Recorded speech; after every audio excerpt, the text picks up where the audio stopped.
In this video, I want to share with you 8 core principles for negotiating with integrity.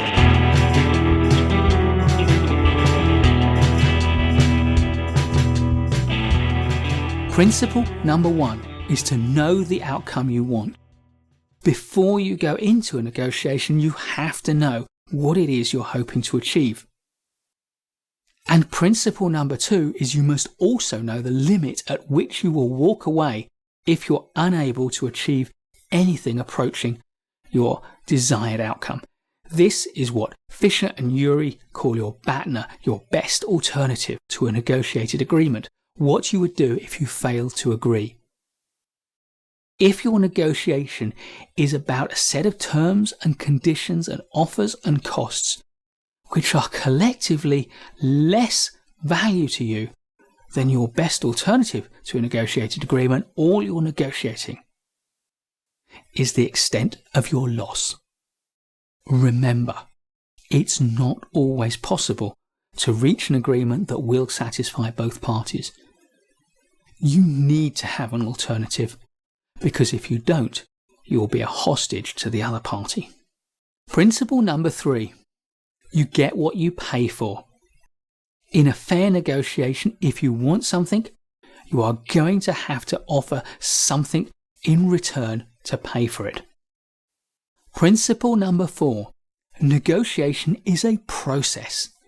If you're not where you want to be yet, then you've still got work to do. Trust the process. And the process must, of course, include your ability to explore whether an agreement is possible. If an agreement is possible, then work the process and you will reach agreement. Principle number 5. People will take positions at the start of the negotiating process, but it is their interests that determine how the negotiation is going to end. If there is an overlap between my interests and your interests, then we can reach agreement. Principle number 6. Never let your emotions control your decisions.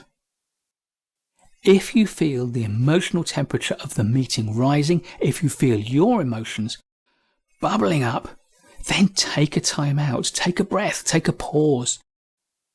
Do something that gives you the time and the headspace to go back to examining the facts, examining the reasons, examining the logic. Use those as the basis for crafting your agreement. Step 7. Under pressure, people can behave badly, but you need to see through the bad behaviour to the intentions behind it. Focus on what people want to achieve, not how they behave.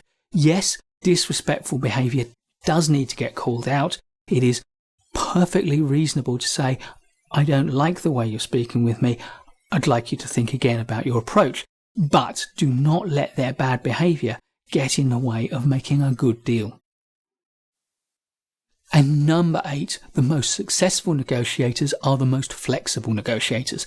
They know what their outcome is, they know what their bottom line is, but they have more options, more choices they can make, more alternative routes through the negotiation, and they are able to change direction agilely and quickly when they need to. If you stay fixed on one path, if you stay fixed on one set of concessions or demands, then you are more likely to fail. If you keep the end in mind and adapt your approach, adapt your concessions and your requirements to meet that ultimate outcome, then you are likely to succeed. So there you have my 8 principles for negotiating with integrity. It's just a personal perspective, but you will find these overlap with what a lot of the important thinkers and writers on negotiation have to offer. During the bargaining stage of a negotiation, there are 5 principal strategies that you can take, and I've lifted these from the work of Kenneth Thomas and Ralph Kilman.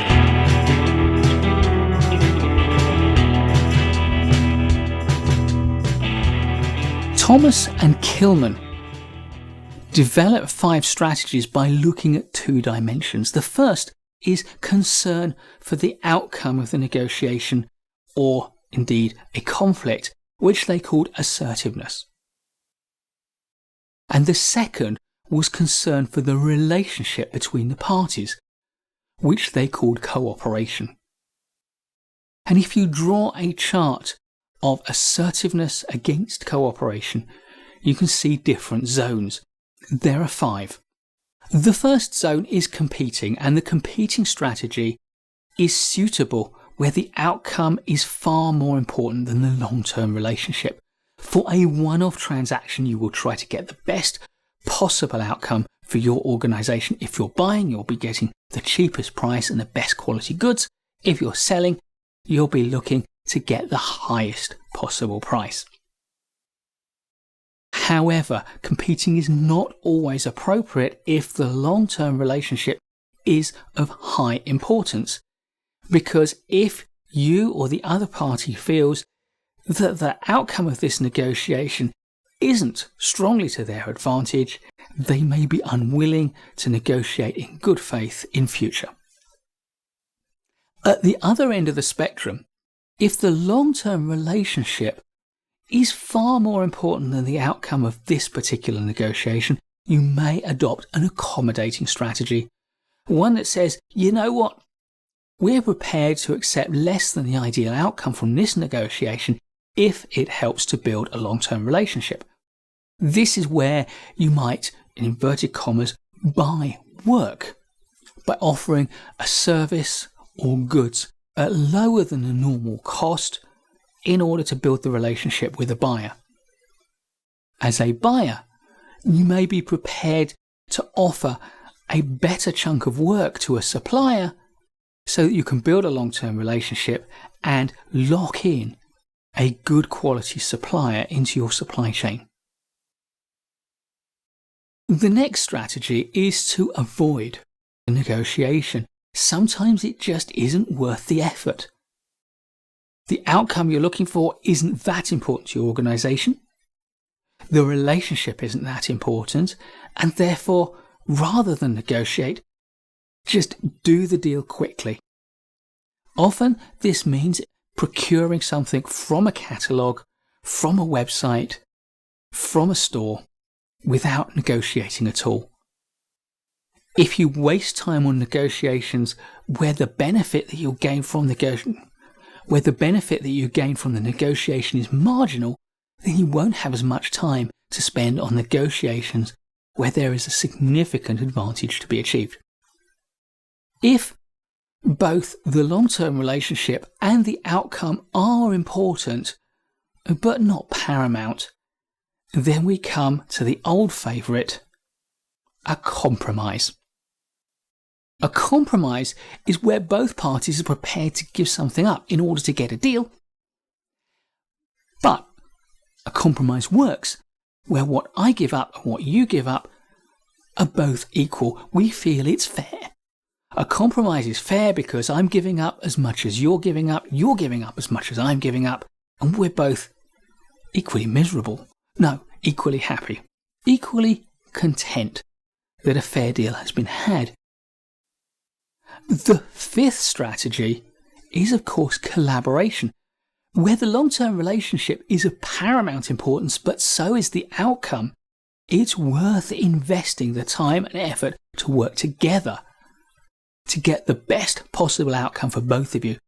And the difference for me between collaboration on the one hand and compromise on the other is that in compromise, we're both prepared to give up as much as the other. In collaboration, which often comes first, we are both prepared to contribute more to the transaction, and what we both contribute is of equal value.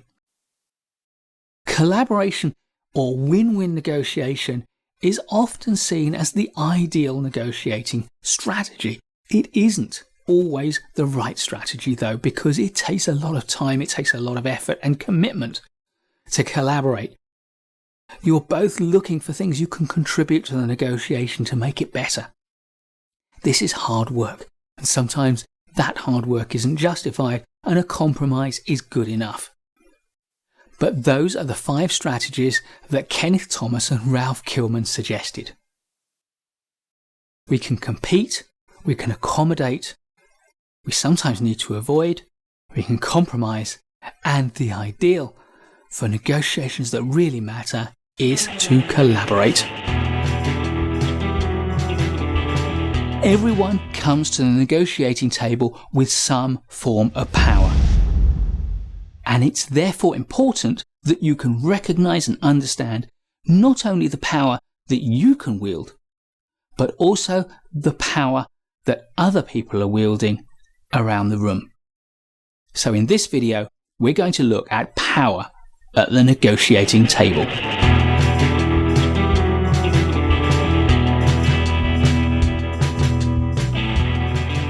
We're going to divide our analysis into 2 broad forms of power: the power that is granted to people and the power that they have from within themselves. Let's start out with granted power. And the obvious starting point when we're talking about granted power is what is sometimes known as legitimate or hierarchical power, the power that we have from our position in the organisation, our place in the hierarchy. Put simply, the biggest boss has the most power and therefore the most authority in a negotiation. The authority that you have to move towards or even to close a deal is a form of granted power, and it's important for us at the outset to understand the authority that the people we're negotiating with have. Beyond this authority to make decisions, the next form of granted power is resource power. The ability to access and deploy resources gives you the power to make deals, to make bargains, to trade. And these bargaining chips can be anything from money to materials to assets and equipment to people.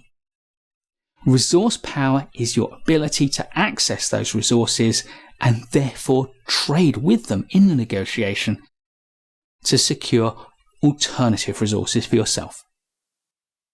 Both legitimate power and resource power can be abused, and when they are, they take one of 2 forms: either coercive power, which is the power to force, to compel other people to do things, or reward power, the power to reward people for behaviours or trades that we like.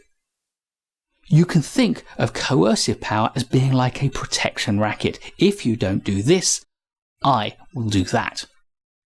And you can think of reward power as being a little like bribery.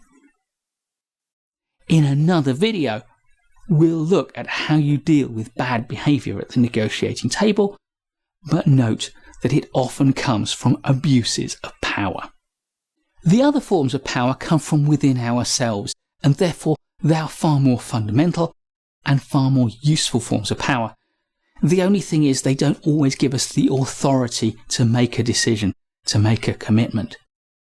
But sometimes they do give us the intellectual authority to recommend a solution, a resolution, or a deal. And that's particularly the case with our first form of power, which is knowledge or information power. And they do say that knowledge is power.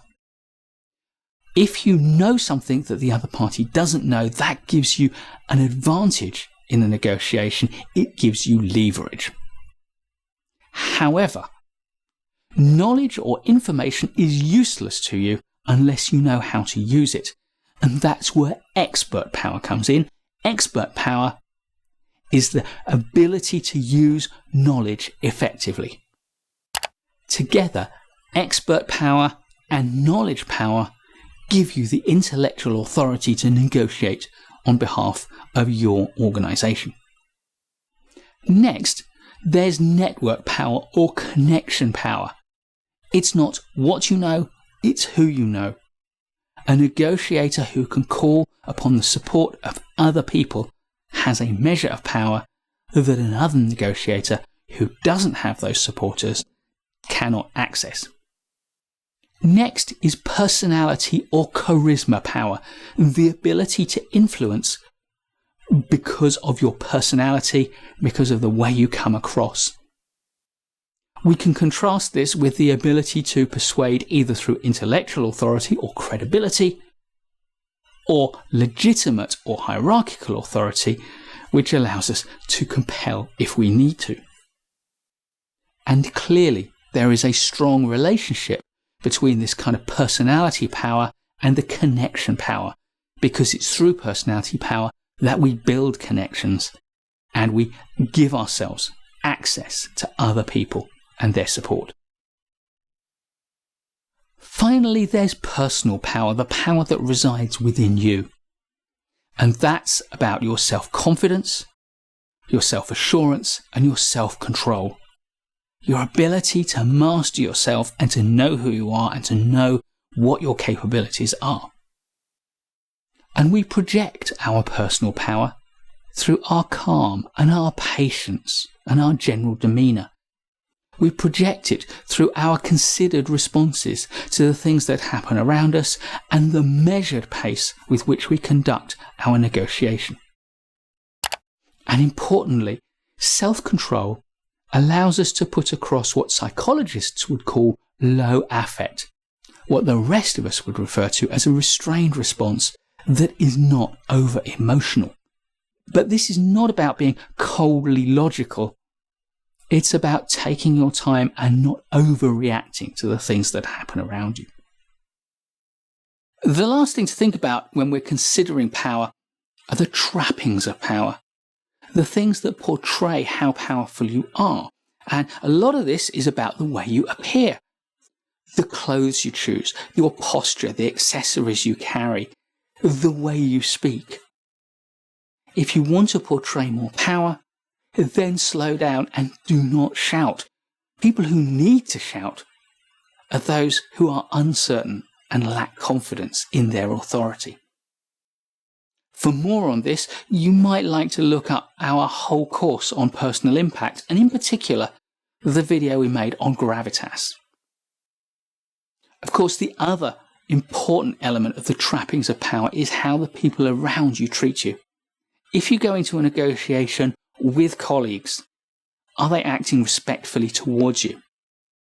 Are they asking your opinion? Are they offering their opinion in a way that is appropriate? Going into meetings with a supporter or with supporters signals that you have power, you have authority. And even if they are there just for show, they can be very worthwhile. So there are a lot of types of power that we bring to the meeting table. Being able to master your own sources of power and being able to read the other person's sources of power is just another useful skill in the art and craft of negotiation. We tend to think of words as being at the heart of negotiation. But that isn't always true. Sometimes the way we come across speaks louder than the words we say. So in this video, I want to look at the non-verbal aspects of negotiation.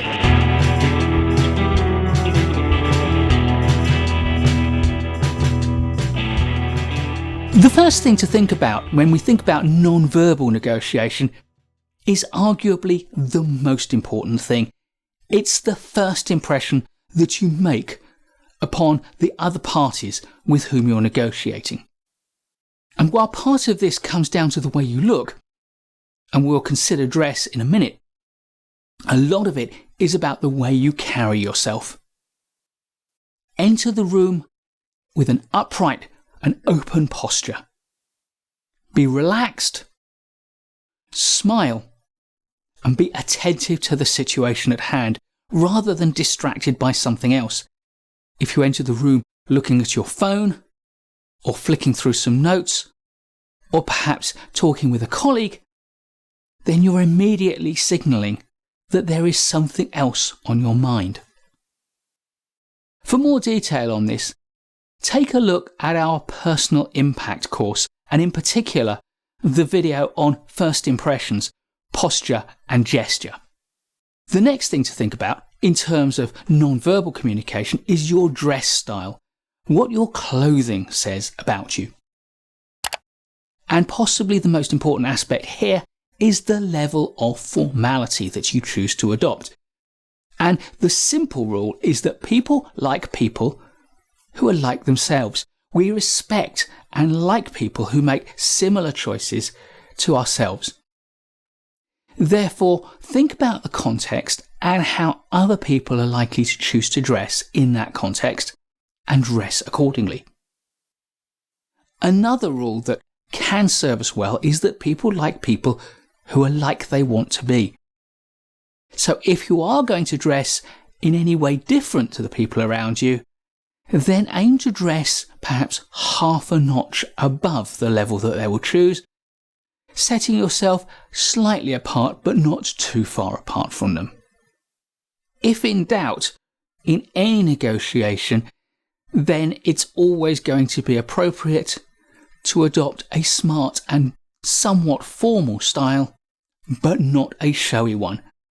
Don't go over the top in any context. And remember, if you want to be taken seriously in any professional context, then no aspect of your dress should draw undue attention to itself. Joke ties and showy jewellery will say that you're more interested in the way you look than the ideas that you convey. For more on this, also take a look at our personal impact course, and this time look out for the video on first impression, look the part. The next thing to think about is your accessories. And again, the general rule is smart and stylish, but not showy. The thing is, people tend to notice accessories. So if you do want to make yourself stylish, if you do want to make yourself a little smarter, then a good basic suit that is appropriate to the situation, but with a nice accessory, good quality accessories, is what's likely to set you apart in an appropriate manner. And take good care of your accessories. Polish leather belts and leather shoes. Make sure that any jewellery is properly cleaned. If you're wearing a tie, then tie it properly and to the correct length. And an important category of accessories are the stationery items that you use, your pen and your notebook. And these don't need to be expensive, but they do need to be well looked after. And finally, if you have a phone with you, put it away. If you are going to need to take a call, then say so at the start of the meeting and make sure that people are happy for you to step out and to take a break if the call comes. It's only common courtesy. Your body language during the negotiation needs to be open, it needs to be upright, and it needs to be symmetric. That's to say, open means not hunched up, closed up, but open. Symmetric, so that broadly speaking, you're not leaning to one side, or your arms are doing similar things. And upright. The best way to manage this, whether you're seated or standing, is to imagine a string lightly pulling up on the top of your head, keeping you upright. These are the kind of body language signals that tell the people you're with that you're alert, you're interested, and you're engaged. Next, make sure you place your attention where it belongs. When someone is speaking, turn towards them physically. Don't just look at them out the corner of your eye. Not even turning your head, but turn your whole body towards them. Pay attention to the person who is speaking. That way they know you're fully engaged. And eye contact is an important part of this too. Make good quality eye contact with the person either that is speaking or the person with whom you're speaking. One way to emphasize your commitment to the conversation and the dialogue that's going on is to nod appropriately and maybe even to take notes at appropriate times. But the thing you mustn't do is fidget during a negotiation. That signals that you're not paying attention or that the negotiation is in some way boring you. So fight the fidget. I know that some people have an almost physiological need to doodle or to fidget, and whilst you know and I know that this may help you concentrate, the other people may not. So if you can do, fight the fidget and turn your doodles into productive notes. The final thing to say about body language during a negotiation is that if you lean forward too much during a negotiation, that can come across as aggressive. And if you lean back too much, whilst to you it may just be your way of relaxing and thinking things through, it can look as though you're somewhat disengaged from the conversation. So think carefully about any significant adjustments of your body posture. During the negotiation, perhaps one thing will speak most loudly of all. It is your overall demeanour. Whatever happens, stay calm, and whatever fails to happen, stay patient. Take a considered approach to whatever you hear, and if you start to feel emotions rising in you or sense them rising in other people, rather than respond emotionally, label those emotions and put them on the table as a discussion point. And linked to this is the final non-verbal element of a negotiation, and these are non-verbal vocalizations, the things we do with our voice that aren't really words. And the positive things are the verbal tics that signal that we're paying attention. That, aha, I see. Those sorts of things are not true words. What they are is signals that you're either in agreement or that you're committed to the conversation. And likewise, avoid the equivalent vocal tics that say you're disengaged or not happy, the humph and sighs that give warning that your emotions are leaking out and you're not happy. Some people will say that 70% of communication is non-verbal.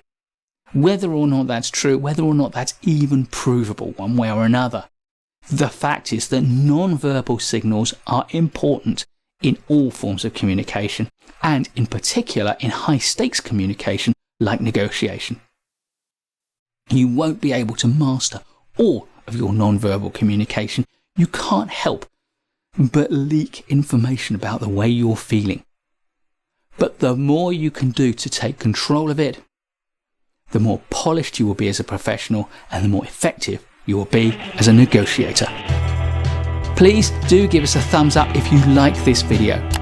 There's loads more great management courses content to come, so please subscribe to our channel and hit the bell so you don't miss any of it. I'll look forward to seeing you in the next video, and in the meantime, keep learning.